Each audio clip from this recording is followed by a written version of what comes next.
Ахмет Байтұрсынұлы атындағы тіл білімі институты. Қазақ тілінің дәстүрлі сөз саптамы.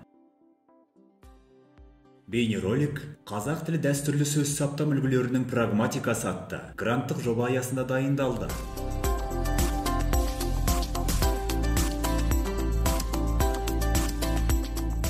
Ақтөбе қаласының тұрғыны, бірыңғай қазақ ортада өмір сүрген Оразов Орынбасардың сөз саптамы. Орынбасар Оразов мұғалім болған, Ақтөбе қаласының тұрғыны, жасы 87-де, зейнеткер. Сөйлегенде сөздің жүйесін, қисынын келтіріп сөйлеу қандай керек болса, жазғанда да сөздің кестесін келтіріп жазу сондай керек.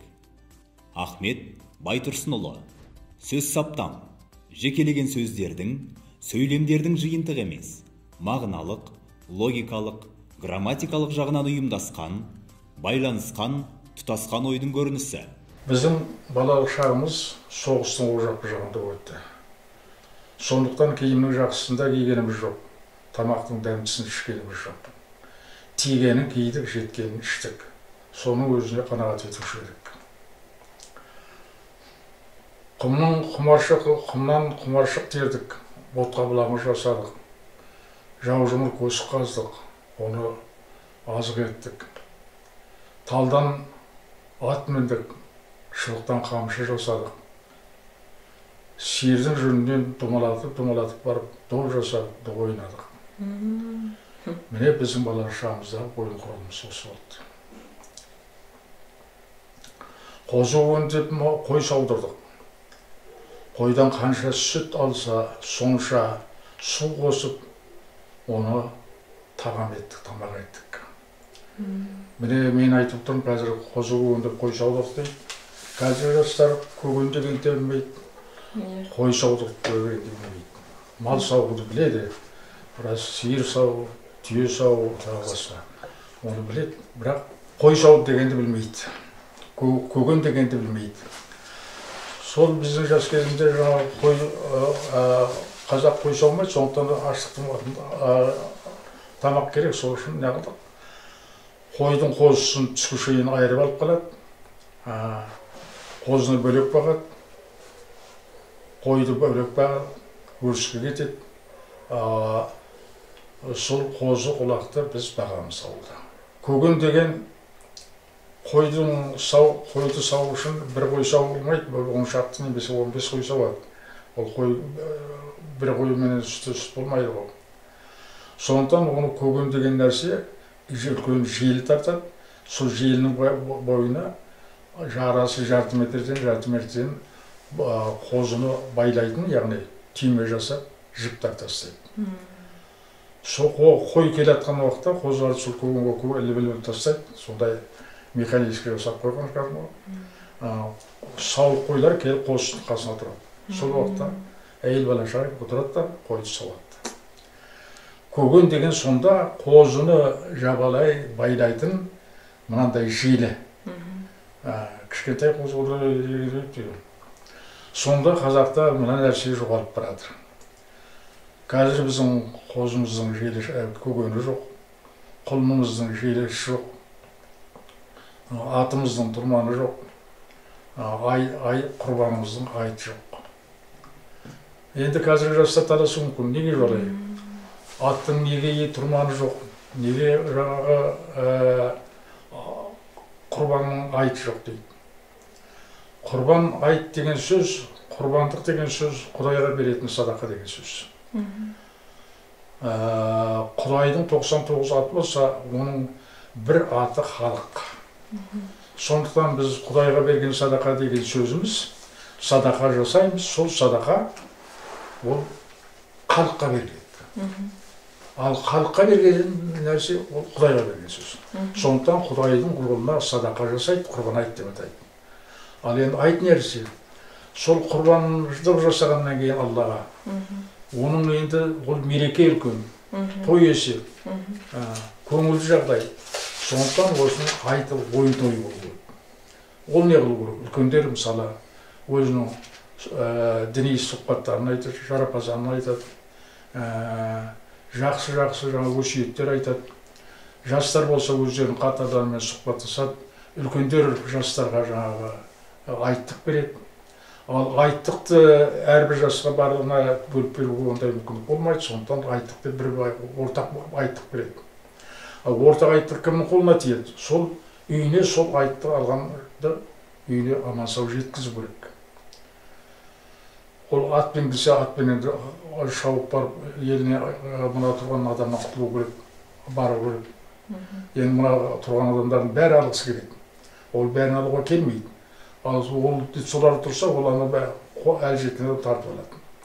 Сондықтан ол жаяу тұрып болса, жаяу үйіне қарай қашады, алып айттықты, ат болса атпен қашады. Оны артынан қуып жеткен адамдар жетсе алады. Ол айтты қай үйге жетті, сол үйде үлкен ойын той бақытты отбасы деген сөз. Міне осындай жағдай. Біз соғыстың ол жақ жағында өттік деді, сондықтан біз алғашқы артельді көрдік, алғашқы кооперативті көрдік, алғашқы колхоздастыруды көрдік. Біз алғашқы бас алмай жүріп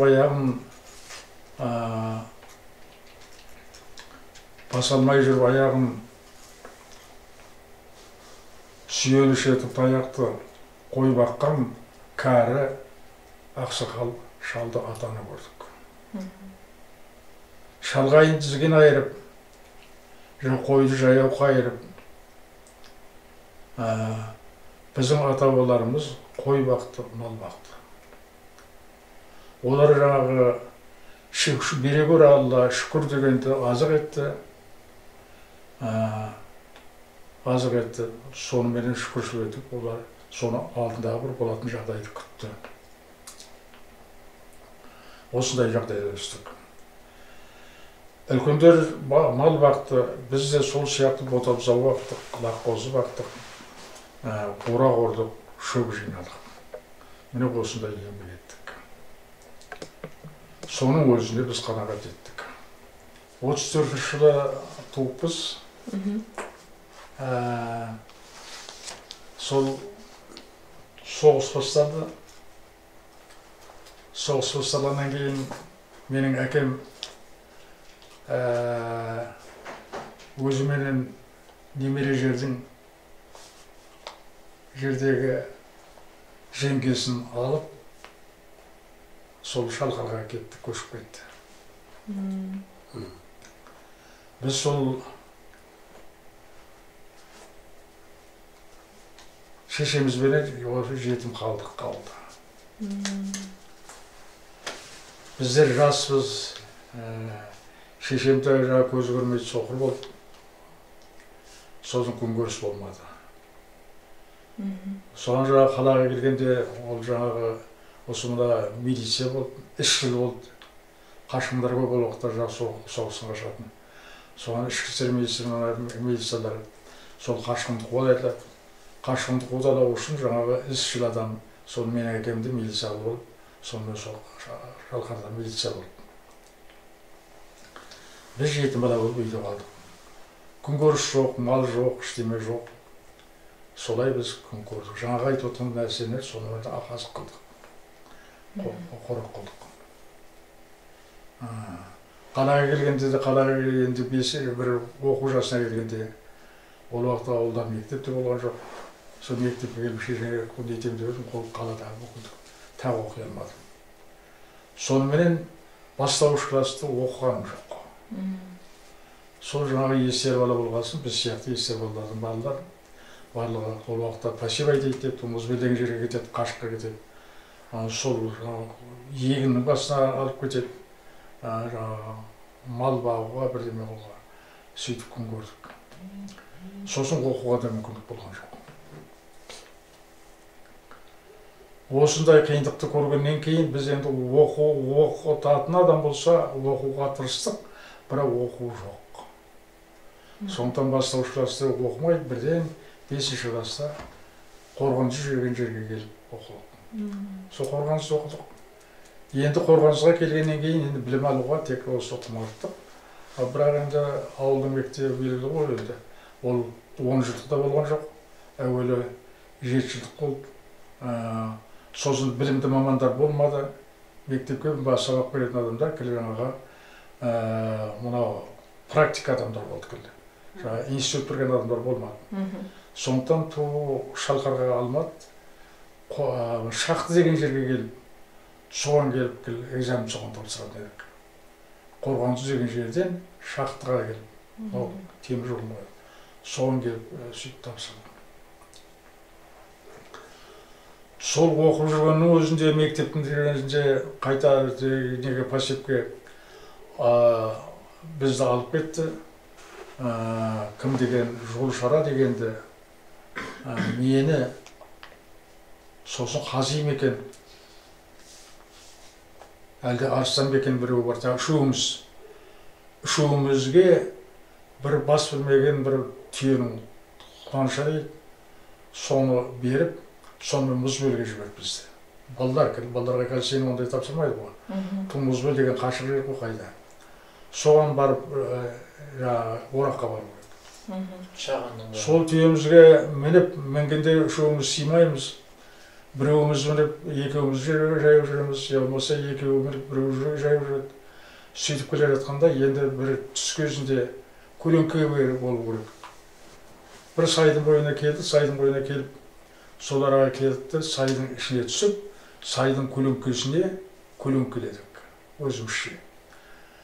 Сосын жаңағы мосы құрып, ағаштан, соның үстіне бірдемелерді жауып, күректі, кетпенді қойып айтыр сол деп, сөйтіп бар жаңағы солай көлеңкеттік. Сол көлеңкетіп отырған уақытта жаңағы түйеміз бидасын жүріп кетіп, қашып кетті. Қашқаннан кейін не істейміз? Амал жоқ. Тұра жүгіргенді жаңағы ананы ұстаймыз деген уақытта, ана мосыға тіреп қойған нәрсеге біреудің қолы тиген шығар. Сол жаңағы күрек па, кетпен ба, солар төбеден түсіп кетті. Төбеден түсіп кетті, мынау менің басыма түсті. Басымнан түсіп, басымды қағайды, қан саулап жатыр. Қазір докторға қарасаң, ол не қылады? Қазір операция жасайды, тігеді, нәрсе етеді ғой. Жоқ, ондай емес. Ол қасындағы екі бала бас жақтан суменен әғіл-тегіл қасына тартқан жуды. Сосын келіп топырақты салып басты. Сонымен тоқтатты. Сөйтіп барып солай еді. Сөйлеушінің сөз саптама. Сөйлеу барысында интонация, екпін, логикалық кідірісті орынды қолданды. Сөзінің мазмұндық реттігі бар. Ауызша сөздің лексикалық, стилистикалық, грамматикалық, фонетикалық, прагматикалық нормаларын толық сақтап сөйледі. Сөз дәлдігі, сөз тазалығы, сөз жаттығы, сөз байлығы сияқты сөздің сапалары толық сақталды. Сөйлеушінің барлық сөзі түсінікті болды. Түсініксіз сөздерге арнайы тоқталып, оларға түсініктеме беріп отырды. Бейнеролик Қазақстан Республикасы Білім және ғылым министрлігінің Қазақ тілінің дәстүрлі сөз саптам үлгілерінің прагматикасы атты мемлекеттік грант жобасы аясында жасалды. Жоба жетекшісі Құралай Бимолдағызы Күдеринова, Ахмет Байтұрсынұлы атындағы Тіл білімі институтының бас ғылыми қызметкері, филология ғылымдарының докторы, профессор. Бейнеролик авторы, филология ғылымдарының кандидаты Әміржанова Назира Серікқызы, мәтінді дыбыстаған Дидар Садық, бейне инженер Аслан Сұлтанғазы.